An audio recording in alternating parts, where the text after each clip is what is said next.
वरना अभी आ गया ना। थाने के एंट्री रजिस्टर में साइन लो इसकी। कितनी बार बोले साहब, पढ़े लिखे नहीं है, अंगूठा चलेगा?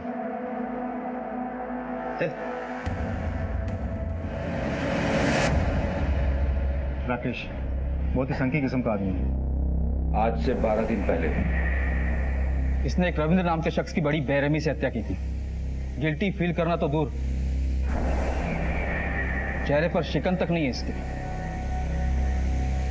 जब तक सोनम राकेश को आइडेंटिफाई नहीं कर रही थी, हम उसे मुजरिम नहीं कह सकते। तो सोनम इस केस में इकलौती चश्मदीद है जिसे ये पता है कि रविंद्र को किसने मारा था। पर जब वो हमें मिली थी तब उसकी हालत बहुत ही ज्यादा खराब थी। वैसे सोनम कैसी है? सर मैंने डॉक्टर्स की एक टीम को सोनम के घर पर भेजा था। उनका कहना है कि सोनम की हालत पहले से काफ़ी बेटर है। अगर हम चाहें तो सोनम का स्टेटमेंट अभी रिकॉर्ड कर सकते हैं। सोनम, सोनम, क्या हुआ? क्या हुआ? फिर कोई डरावना ख्वाब देखा क्या?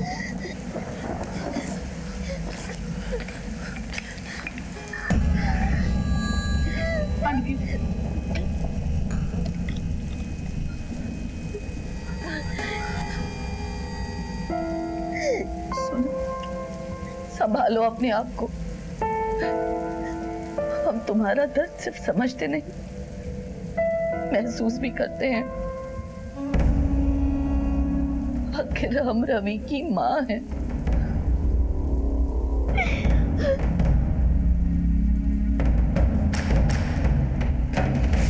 रविंद्र की मौत ने एक ऐसी कहानी की शुरुआत कर दी थी जिसके अंत तक पहुंचना इतना आसान नहीं था। आखिर क्या हुआ था रविंद्र के साथ, और सोनम की ऐसी हालत कैसे हुई? हत्या को 13 दिन बीत चुके थे। रविंद्र के सारे रिश्तेदार रविंद्र के घर उसकी 13वीं पे इकट्ठा थे। कई परतों में लिपटी इस सनसनीखेज कहानी की तो ये महज शुरुआत थी। ओम शांति है, शांति है, शांति है। स्वर्गीय रविंद्र वर्मा जी की विधवा पत्नी आगे आई है और ये प्रसाद सब लोगों में बंटवा दीजिए।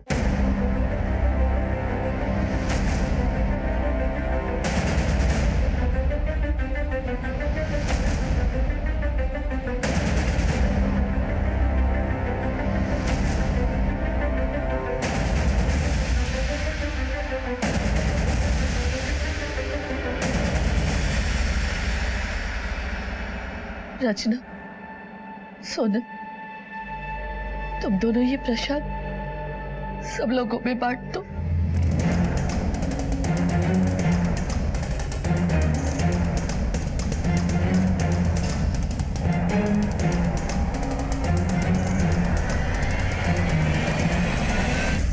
मैं शिमला मिर्च नहीं पसंद, हम नहीं खाएंगे। एक घंटा आप देंगे, चुपचाप खाओ। सोना परेशान करते। सोना, बहू सोनम को देखी? ना हमने देखा, हमने उन्हें छत पर जाते हुए देखा। अच्छा।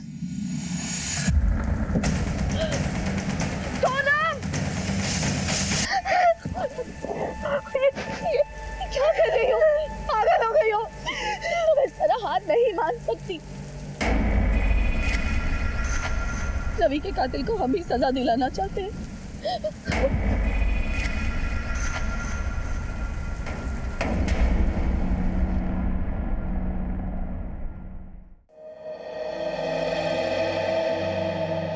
सोनम, यहाँ कुछ लोग हैं, तुम्हें आइडेंटिफाई करके बताना होगा कि रविंद्र को किसने मारा।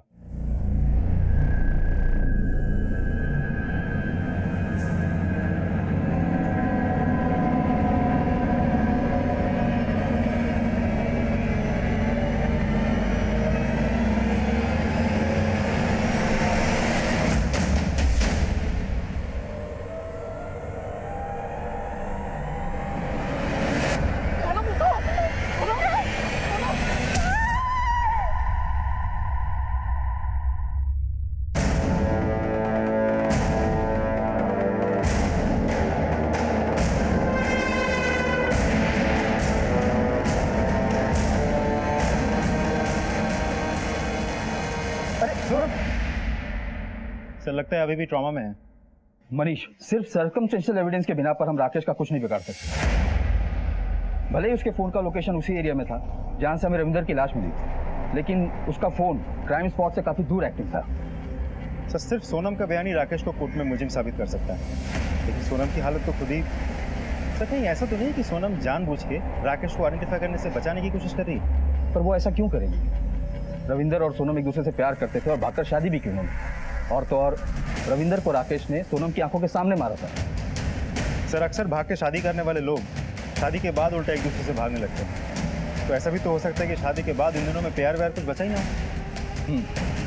और जो क्राइम स्पॉट से हमें पत्थर मिला था, उस पर कोई फिंगरप्रिंट वगैरह? सर लैब में टेस्टिंग जारी है, बहुत जल्द रिपोर्ट मिल जाएगी। गुड सर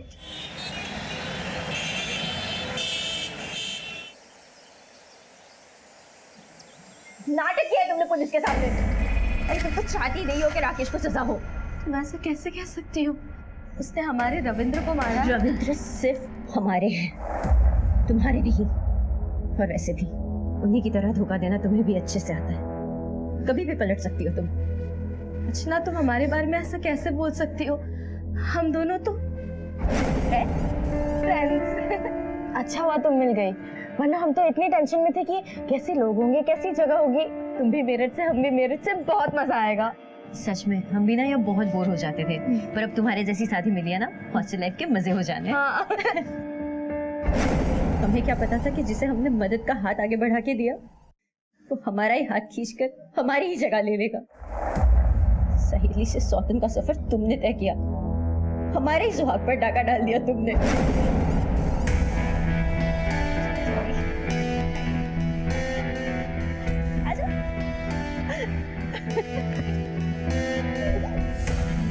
ये हमारी रूम। सोनम।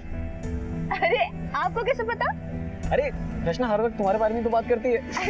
अच्छा रचना, चलो हम चलते हैं, वरना फिल्म के लिए लेट हो जाएगा। बाय। अच्छा सुनो सुनो, हम साथ में फिल्म देखने चले। अरे ये तो और भी बढ़िया हो जाएगा। अरे आप दोनों जाइए ना, मैं कबाब में हड्डी नहीं बनना चाहती। कैसी बातें कर रही हो? देखो ज्यादा देर की ना तो सलमान की फिल्म है, फिर टिकट नहीं मिली तो हमें मत कहना। चलो चलो चल। अरे पता नहीं वो कौन सी मनहूस घड़ी थी कि हमने तुमको जाकर रविंद्र से मिलवा दिया। लोग तो अपने पैर पर कुल्हाड़ी मारते, हमने तो अपना पैर ही कुल्हाड़ी पर दे मारा। हमारा कोई मकसद नहीं था तुम्हारी सौतन बनना। ये सब किसी के हाथ में नहीं होता। ये रिश्ता कैसे बन गया पता ही नहीं चला। हम दोनों को एक दूसरे से प्यार कैसे हो गया कुछ पता ही नहीं चला। अरे झूठी हो तुम, एक नंबर की झूठी हो। रचना, दिन रात बहू को परेशान करना बंद करो। तुम्हें दिखाई नहीं देता वो कितनी तकलीफ में है? बेवकूफ बना रही है आप सबको। आप लोग को समझ में क्यों नहीं आता? एक शब्द भी और बोलने की जरूरत नहीं है। मुझे सोनम पर पूरा भरोसा है,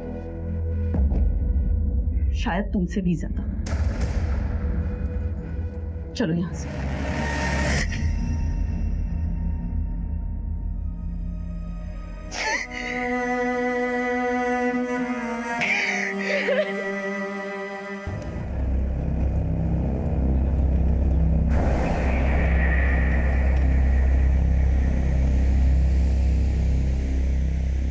साहब गाड़ी रोको ना, थोड़ा हल्का होना है।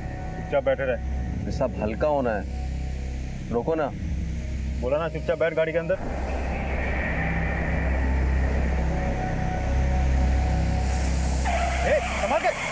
संभालो गाड़ी।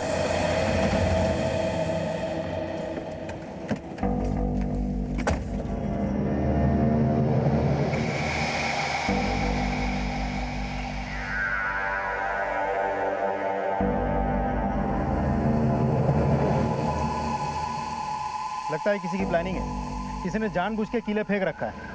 सब अलर्ट हो जाओ, मैं एक्स्ट्रा फोर्स मंगवाता हूँ। हेलो,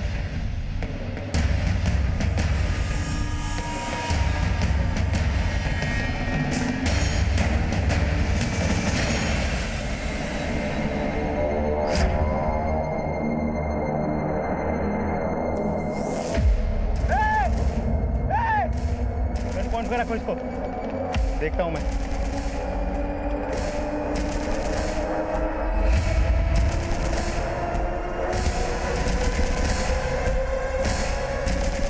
बाहर निकल।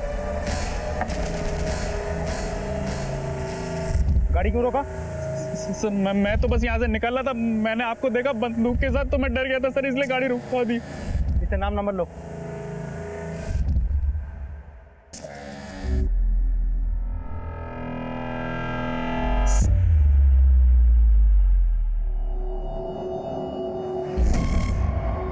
सब लोग के भाग गया।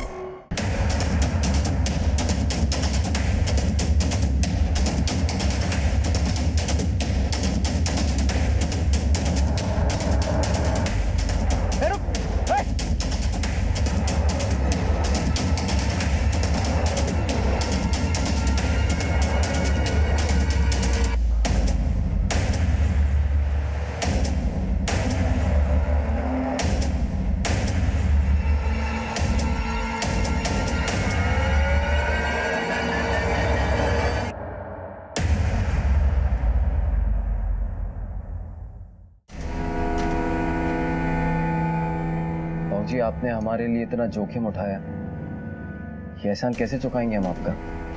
तुम्हारे लिए तो हम सब अपने सर भी कटा सकते हैं। लोग भले तुम्हें खलनायक समझे, लेकिन हमारे लिए तुम ही हमारे नायक हो। अब एक बात ध्यान से सुनो, तुम्हारे लिए हमने छुपने का इंतजाम किया है।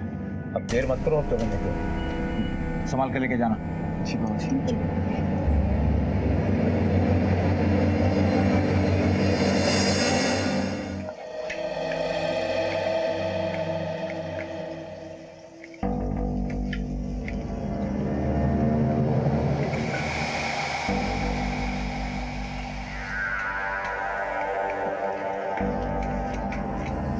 सब्जियों पे गुस्सा निकालने से सब ठीक हो जाएगा क्या? आप यहाँ क्यों आइए? आप भी तो उस चुड़ैल की तरफ ही है ना? ना ना ना, हम सिर्फ पैसे की तरफ हैं, और इस घर में पैसा तो सिर्फ अम्मा के हाथों में है। और अम्मा सोनम के खेमे में है, यानी आप हाथ उल्टा करके उसी नाक को पकड़ रही है ना? रचना, हम हाथ उल्टा नहीं कर रहे हैं, बल्कि हम अपना हाथ तुम्हारी तरफ बढ़ा रहे हैं।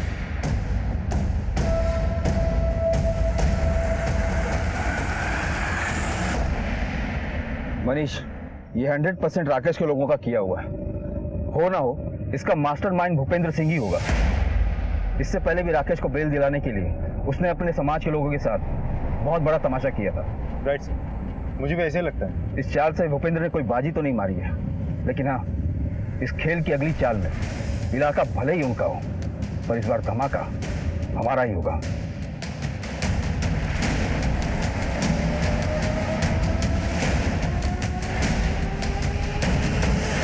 मैंने आपसे पहले कहा ना कि राकेश यहां नहीं आया है। भूपेंद्र सिंह, अगर मुझे एक भी सबूत मिला कि राकेश को भगाने में तुम्हारा ही हाथ है, तो याद रखना, इस उम्र में टूटा हुआ हाथ जुड़ेगा नहीं। तुमने एक अपराधी की मदद की है। कौन अपराधी? आप शायद भूल रहे हैं, आपकी हद सिर्फ आरोपी को पकड़ने तक की है। अपराधी कौन है इसका फैसला कोर्ट में होगा, और जिसका फैसला आने में भी सालों लग जाते हैं। राकेश हमारे लिए, हमारे समाज के लिए एक उदाहरण है। आप यहाँ अपना समय बर्बाद कर रहे हैं। ठीक है, पर तुम्हारे राकेश को कोर्ट में गुनहगार साबित करके हम इसी समाज में एक और भी बड़ा उदाहरण बनाएंगे, देखना।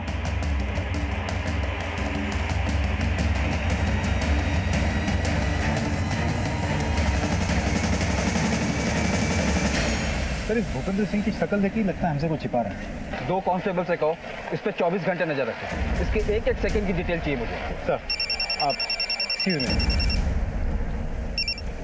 हेलो, हाँ ठीक है, हम अभी पहुंचते हैं। सर, खबरी गुड्डू का कॉल था, सोनम के एरिया में राकेश को देखा गया। चलो,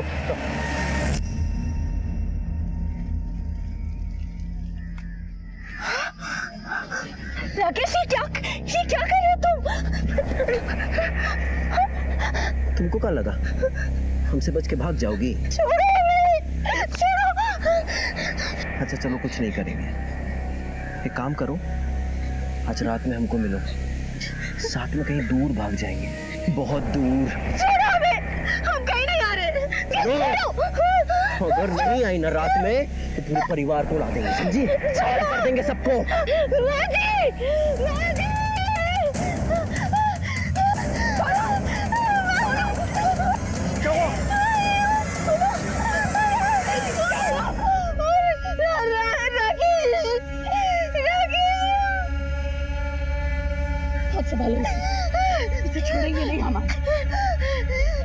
तो तुम लोग देख क्या रहे हो? ले जाओ इसे अंदर।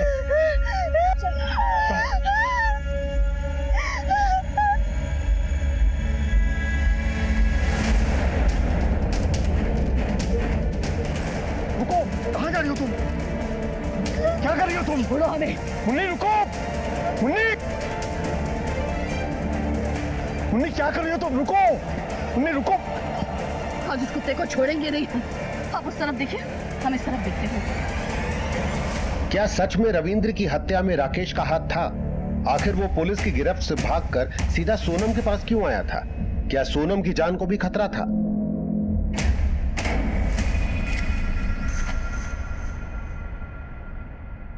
सही तो किया उसने। ये विधवा थोड़ी ना है। रविंद्र की पहली, हमारा मतलब रविंद्र की पत्नी सिर्फ हम हैं, और उसके बाद एक मर्द की जिंदगी में चाहे कितनी भी औरतें आ जाए। पता है ना शालू दीदी, ऐसी औरतों को क्या कहते हैं?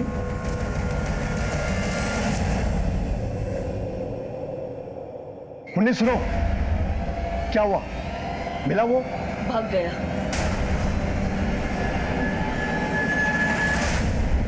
घर का कोना कोना छान मारो, जाकर ऊपर देखो। सर, आसपास अच्छे से चेक किया, लेकिन राकेश कहीं नहीं है। लगता है वो भाग निकला है। शायद ये राकेश शहर छोड़कर भागने की फिराक में है। शहर के सारे एग्जिट पॉइंट की चेकिंग बढ़ा दो और इस राकेश की फोटो हर जगह सर्कुलेट कर दो। सर, देखिए मुन्नी जी, इस तरीके से कानून अपने हाथ में नहीं लेना चाहिए था आपको। आप प्लीज ऐसा दोबारा न करें। हमने कोई कानून अपने हाथ में नहीं लिया है।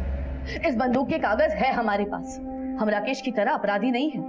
और आपको क्या लगता है जिस आदमी ने हमारे बेटे को मार डाला उसके सामने हम आरती की थाली लेकर जाए? हमारे बेटे की आखिरी निशानी की रक्षा हम कर सकते हैं। हम सोनम से एक बार बात करना चाहते हैं। वो अपने कमरे में है, बहुत डरी हुई है। इस वक्त वो किसी से बात करने की स्थिति में नहीं है। ठीक है, हम उसकी सिक्योरिटी के लिए कांस्टेबल अलॉट करते हैं। सर, कहीं नहीं है। कांस्टेबल पांडे से कहो कि इनकी सिक्योरिटी के लिए यहीं रुके। ये राकेश यहाँ दोबारा आ सकता है। सर,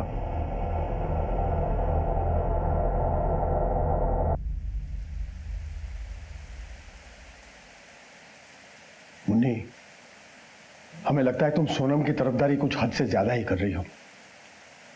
हाँ, मानते हैं वो अच्छी है, उसके पेट में हमारे परिवार का चिराग पल रहा है, लेकिन हमें रचना के बारे में भी तो सोचना चाहिए।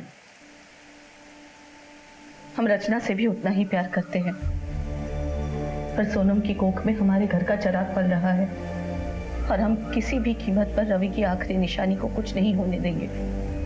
अम्मा, हम सोनम से बहुत प्यार करते हैं और एक दूसरे के बिना नहीं रह सकते, और उसकी कोख में हमारा अंश पल रहा है।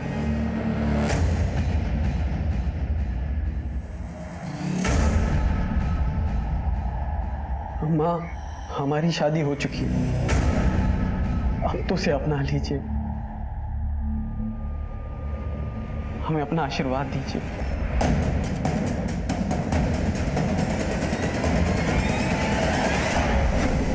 बस हम रवि की इच्छा का ही मान रख रहे हैं।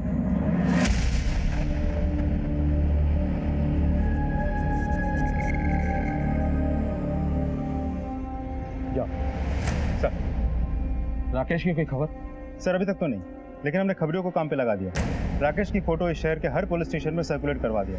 सर, भूपेंद्र सिंह पे भी हमने नजर बनाई नहीं। फिलहाल उसके घर के एक्टिविटीज तो नॉर्मल लगता है। राकेश के मिलने के बाद उसे रिमांड पर लेने के लिए हमें एक स्ट्रॉन्ग एविडेंस की जरूरत है, और अब तक राकेश के खिलाफ अगर हमारे पास कुछ है तो हमारी खुद की बनाई हुई थियरीज। जिस पत्थर से रविंद्र की हत्या हुई थी उससे कुछ हाथ लगा? नहीं सर, आज ही फॉरेंसिक टीम से मेरी बात हुई थी। उनको उस पत्थर से कुछ प्रिंट्स मिले जिन्हें मिटाने की भी कोशिश की गई थी। फॉरेंसिक टीम ने उन प्रिंट्स को हैदराबाद लैब में टेस्ट के लिए भेजा। थोड़ा वक्त और लगेगा सर। वक्त भी तो नहीं है हमारे पास। नहीं,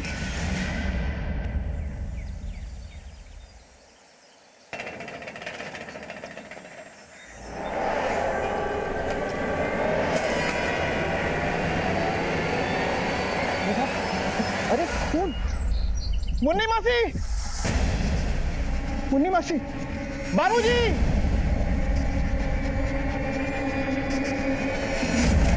अरे मुन्नी, मुन्नी!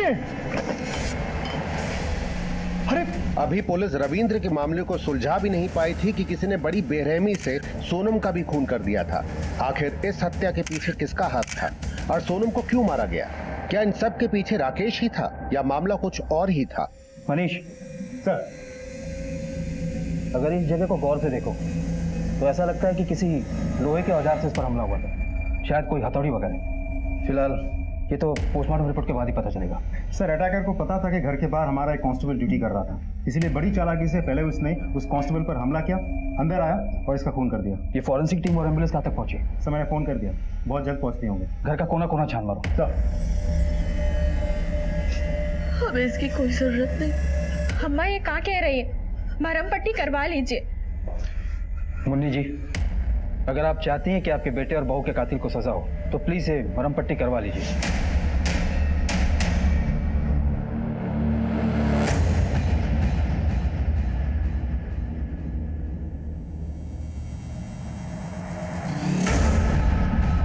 क्या आप बता सकती हैं कि एग्जैक्टली क्या हुआ था? कल के सिंदूर वाले हादसे के बाद हमने तय किया कि हम हमारी बहू और उसके होने वाले बच्चे की हिफाजत के लिए हम रात को पहरा देंगे। इसीलिए हम रात को जगे हुए थे और अचानक सुबह सुबह के वक्त हमें आवाज आई। हम बाहर गए तो किसी ने हम पर पीछे से वार कर दिया और जब हमें होश आया तो सब कुछ लुट चुका था।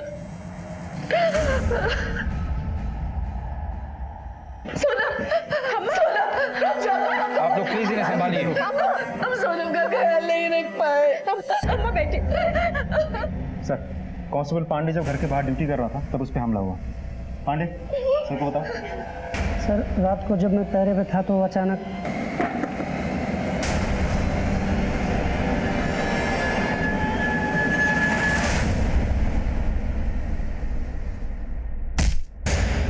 हमलावर का मकसद सिर्फ सोनम को मारना था और उसने मारा और बाकियों को सिर्फ बेहोश किया।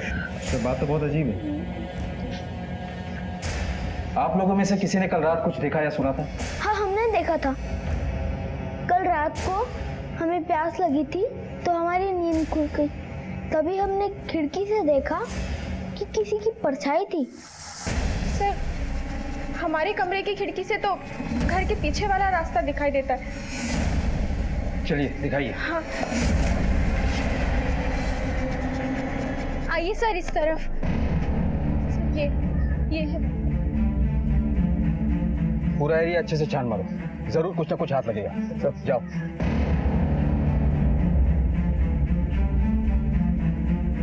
सर, ये देखिए, जूते के निशान।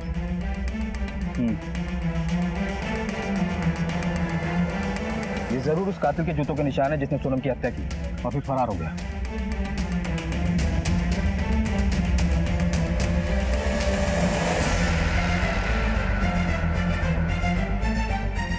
सर, 9 नंबर साइज है। सर, आप लोग यही रुकिए, यही रुकिए। सर देखिए हथौड़ी। तो कातिल ने मर्डर वेपन यहाँ फेंक दिया। इसे फॉरेंसिक के लिए भेजो। देखो फिंगरप्रिंट्स मिलते हैं क्या? सर, आपको एविडेंस पाउच में। सर, सोनम की हत्या में मेरी शक की सुई बार बार राकेश की तरफ ही घूम रही है। हमें जल्द से जल्द इस राकेश को ढूंढ निकालना होगा। अगर ये काम उसने खुद नहीं किया तो उसके किसी हिमायती ने किया होगा। और ये भी हो सकता है कि घर का ही कोई फैमिली मेंबर इस राकेश से मिला हो और उसे सह दे रहा हो। इस घर की जो बड़ी बहू है शालू, उसका पति क्या है? सर, उसका नाम है अजय। काम के सिलसिले में इन दिनों दिल्ली में रहता है। इस फैमिली में जितने भी जेंट्स मेंबर उनके जूतों के निशान और साइज को उस निशान और साइज से मैच करो। सर,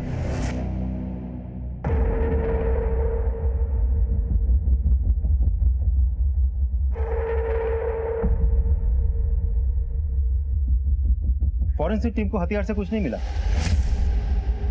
कातिल ने खून करने के बाद बड़ी चालाकी से हथियार को किसी चीज से साफ कर दिया था। मतलब मर्डर वेपन तो हमारे पास है पर वो हमारे किसी काम का नहीं है। Excuse me. हेलो, हाँ, ओके। सर, कलबरी चौक के बाइक पेट्रोलिंग पुलिस टीम ने राकेश को उनके एरिया में देखा था। राकेश को? जी सर, उन्होंने जब राकेश का पीछा किया तो पता चला कि वो उसी एरिया के एक सुनसान घर में डेरा जमाए बैठे हैं।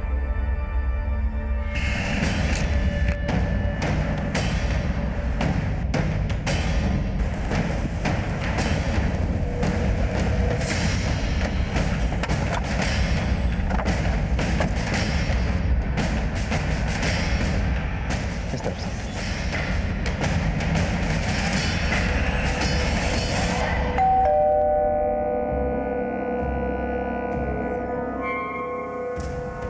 सर अरे पत्नी तो बनाया करो यार।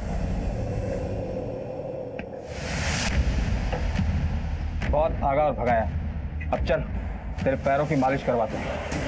साहब मैं तो पहले तूने रविंदर को मारा, फिर हमारी टीम को धोखा देकर बाहर निकला। उसके बाद तूने सोनम और उसके कोख में पल रहे 3 महीने के बच्चे को भी मार डाला। कहा सोनम मर गई? साहब ये कैसे हुआ साहब? अब 1 मिनट भी वेस्ट किया ना तो तेरे खाल खींच लूंगा। चल बता, जब सोनम ने तुझे पिछली बार धोखा दिया था तब तो तूने उसे माफ कर दिया था, इस बार उसने ऐसा क्या किया कि तूने उसे जान से ही मार डाला? जितना मारना पीटना है मार लीजिए, लेकिन अब सच कह रहे हैं, हमने सोनम को नहीं मारा साहब, हम तो उसे बहुत प्यार करते हैं। फिर से शुरू मत होना।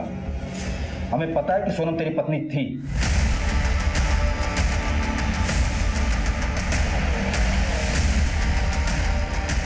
और उसने रविंदर के साथ भागकर शादी कर ली, है ना? हाँ साहब, आप ठीक बोल रहे हैं, लेकिन ये जन्म जन्म के रिश्ते को कोई ऐसे तोड़ता है क्या?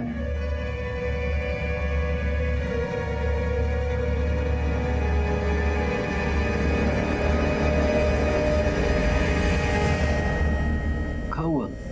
अभी हम इस सब के लिए तैयार नहीं हैं। दूर हटो हमसे। पापा ने भी एकदम अपने जैसा लड़का पकड़ा दिया।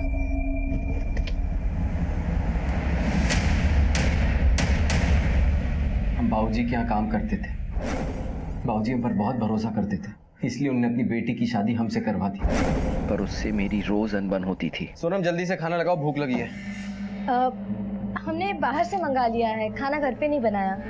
कहाँ मंगवा लिए बाहर से? पनीर हलीमी। किसी रियासत की राजकुमारी हो, घर पे खाना नहीं बना सकती? देखिए हम पढ़ाई कर रहे थे इसलिए नहीं बना पाए खाना। बंद करो ये पढ़ाई वढ़ाई, समझी? और जाके खाना बनाओ। ना उसे कॉलेज भेजते, ना हमारी जिंदगी इतनी उलझती। सोनम के पेट में रविंद्र का बच्चा था, इस बात ने तेरी मर्दानगी को ठेस पहुंचाई, और इसी वजह से तूने पहले रविंद्र और उसके बाद सोनम की हत्या कर दी। हाँ साहब, हमारे तलवे से लेके तालू तक आग लग गई थी, सर पे चढ़ गया था अपमान, लेकिन इसका मतलब ये नहीं कि हम किसी को मार देंगे। अच्छा, अगर तू इतना ही दूध का धुला है तो हमारे कस्टडी से क्यों भाग निकला था? चलिए साहब, मान लेते हैं कि हमने रविंदर को मारा, तो फिर सोनम ने हमारे खिलाफ गवाही क्यों नहीं दी?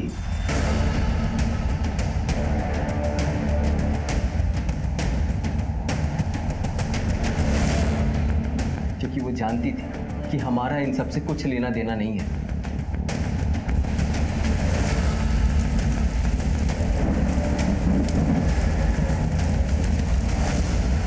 सर, राकेश मौके का फायदा उठा रहा है। उसे पता है कि इस केस की एकलौती चश्मदीद सोनम थी, जो मर गई है, मार दी गई है। सर ये फोरेंसिक रिपोर्ट।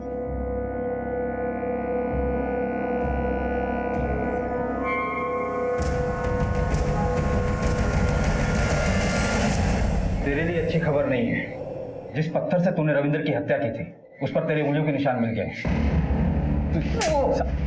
मैंने बोला ना, सच बोल। बताते हैं साहब, सब सच सच बताते हैं। हमने ही रविंदर को मारा था साहब। अभी नहीं होगा। सोनम उठो, सोनम उठो। बहुत भगाया है। राकेश छोड़ दो प्लीज, प्लीज राकेश प्लीज, अब हाथ जोड़ते से छोड़ दो प्लीज। नहीं छोड़ सकते। इसे तो नहीं छोड़ सकते, क्योंकि तुम्हें इसलिए छोड़ रहे हैं क्योंकि तुम इस गेम की ट्रॉफी हो। अगर तुम हमारी नहीं हो सकती ना, तो किसी की भी नहीं हो सकती।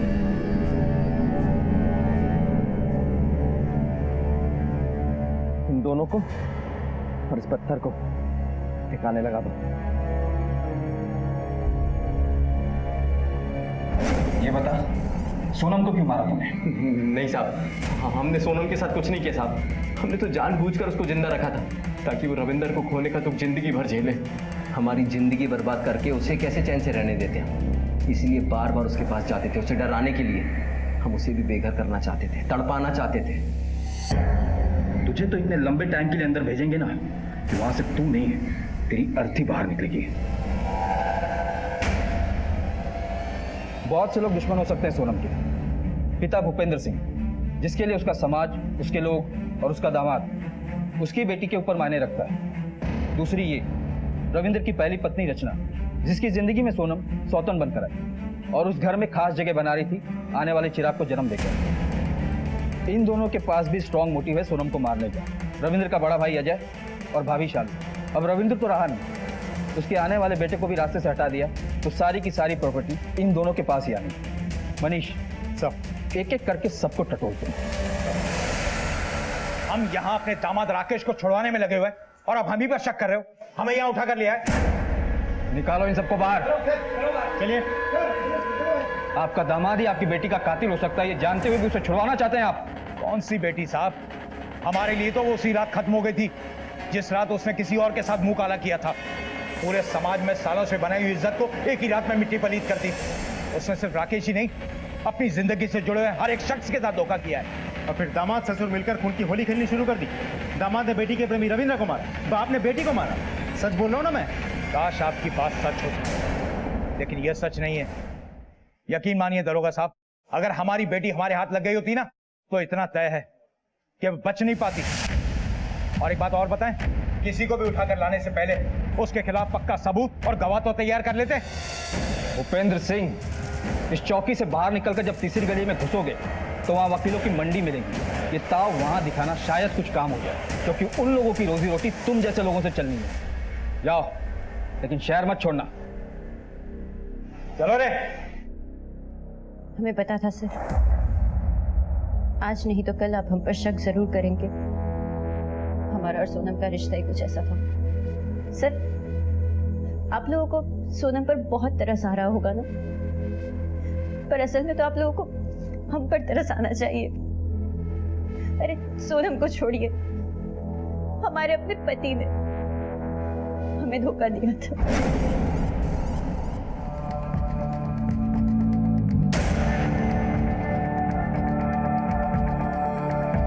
सोनम हमारे बच्चे की मां बनने वाली है। हमारे पास उससे शादी करने के अलावा और कोई रास्ता भी नहीं। तो ये सारा कुछ खिला रहे थे तुम दोनों हमारे पीठ पीछे, और ये सब इसलिए किया था क्योंकि हम आपको एक बच्चा नहीं दे सके। रचना, ऐसा नहीं है, तुम बिल्कुल गलत सोच रही हो। हमारी शादी हमारी माँ के कहने पे हुई थी, लेकिन हमें तुमसे कभी प्यार नहीं हुआ। प्यार तो बस हमें सोनम से हुआ। Hope you understand. और तुम्हें जैसे ही मौका मिला तुमने उसे मार दिया। पत्नी होने का हक तो उसने तुमसे पहले ही छीन लिया। रविंद्र की विधवा होने का हक भी वो तुमसे छीन रही। घर में तुम्हारे सास की लाडली थी, घर का चिराग जो उसकी कोख में थी। हम सच कह रहे हैं, हमने किसी की जान नहीं की। आपको क्या लगता है सर, ये सब रचना ने किया है? हमें जिन जूतों के निशान रचना के घर के पीछे से मिले थे, वो तो किसी मर्द के जूते के निशान लगते हैं। हो सकता है उसने किसी और की मदद ली हो। लेकिन सर, अब तक तो जूते के निशान सिर्फ राकेश से ही मैच हुआ है। पर राकेश तो मान ही नहीं रहा, फिर कौन हो सकता है? साहब, जिस रोज हमने सोनम को सिंदूर लगाया था, उसी रोज हमने उसको धमकी दी थी कि अगर वो हमसे मिलने रात को नहीं आई तो हम रविंदर के पूरे परिवार को खत्म कर देंगे। जब उस रात हम उससे मिलने गए तब हमें पता चला कि वो हमें फंसाने के फुल जुगाड़ में है। राकेश, तुमने रवि को क्यों मारा? क्या बिगाड़ा था उन्होंने तुम्हारा? तुम अपने आप को पुलिस के हवाले क्यों नहीं करते?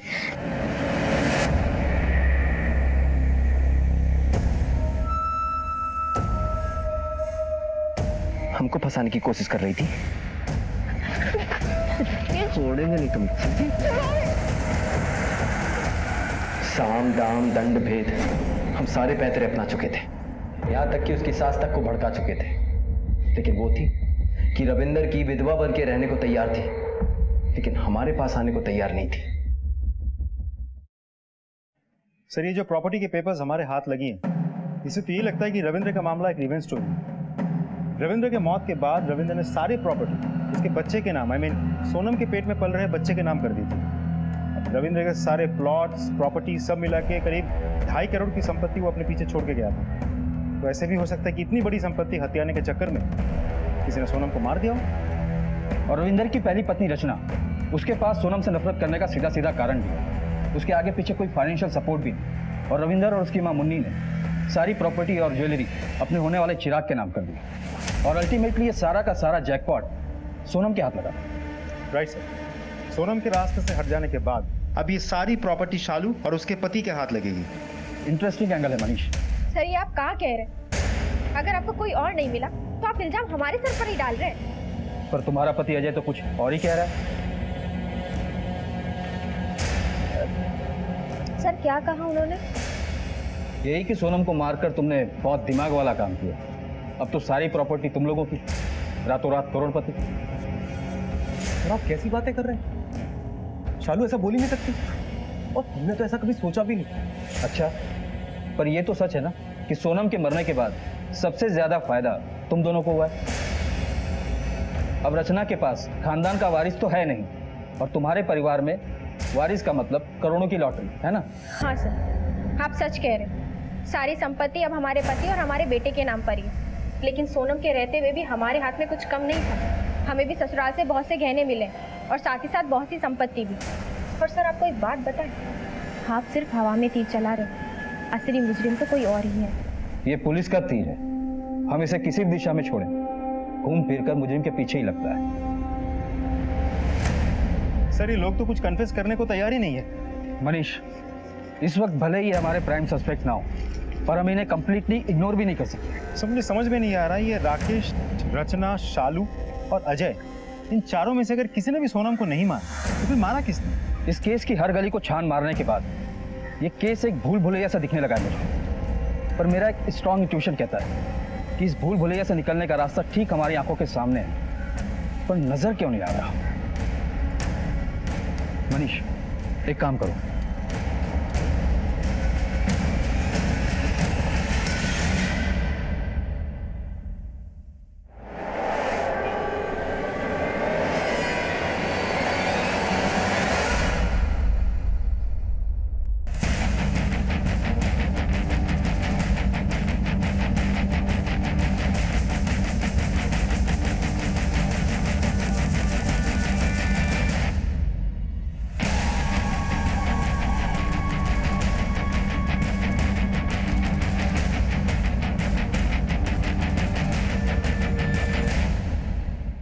इस बार मेरा इंट्यूशन बिल्कुल सही निकला, इसलिए मैंने डॉक्टर से कहा कि तुम्हारे जख्म को चेक करें। आपका शक सही है सर। कांस्टेबल पांडे और सोनम के सर पे एक ही हथियार से वार हुआ है, हथौड़ी, और मुन्नी देवी के सर में पत्थर से मारा गया है। हमें तो तुम पर पहले ही शक था जब राकेश ने हमें बताया कि वो तुम्हें बहकाने की कोशिश कर रहा है, पर हमारे हाथ सबूत नहीं थे, इसलिए हमने तुम पर निगरानी रखी और तुम्हें रंगे हाथ पकड़ा। बताओ क्यों किया ये सब? क्या करते हैं? हम अपनी बहू रचना से बहुत प्यार करते हैं, फिर भी हमने सोनम को अपनाया। उसने हमारी बहू का घर तोड़ा, फिर भी उसे हमने अपने घर में जगह दी, क्योंकि उसके पेट में हमारे बेटे रवि का बच्चा पल रहा था, हमारा वंश। और उसने क्या किया? सोनम एक नंबर की धोखेबाज निकली। पहले उसने हमारे बेटे को धोखा दिया और अब वो हमें धोखा दे रही थी। कैसा धोखा? उस दिन जब राकेश हमारे घर में घुसा था, तब उसने हमें सब कुछ बता दिया था। छोड़ेंगे नहीं आज तुम्हें हम।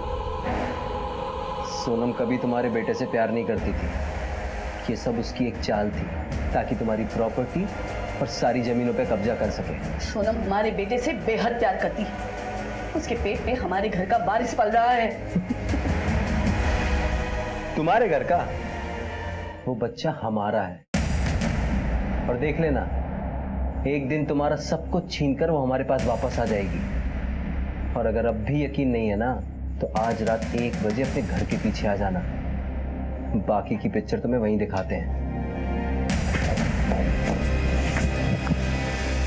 पहले तो हमें उसकी बात पर बिल्कुल विश्वास नहीं हुआ, पर बाद में हमने खुद अपनी आंखों से देखा।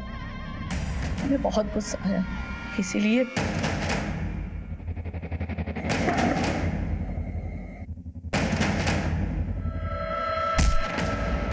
पहले हमने आपके हवलदार पर वार करके उसे बेहोश किया और फिर घर के अंदर जाकर सोनम को मार डाला।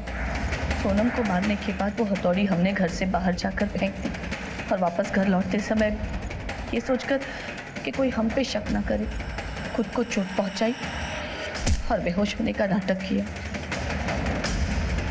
और वो जूते के निशान?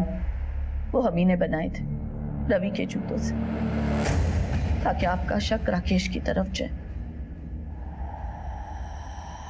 हम उसे मारना नहीं चाहते थे, पर हमारे पास और दूसरा कोई रास्ता नहीं था। एक रास्ता हमेशा से खुला था, राकेश पर विश्वास ना करने का।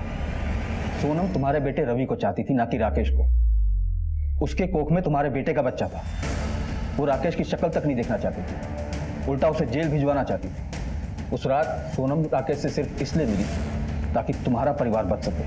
आपके बेटे रविंद्र ने सोनम से दूसरी शादी करके अपनी पहली पत्नी रचना से नाइंसाफी की। आपने अपने स्वार्थ में आकर पहले इस रिश्ते को हवा दी और फिर अपनी छोटी सोच में उलझकर उसकी जान ले ली।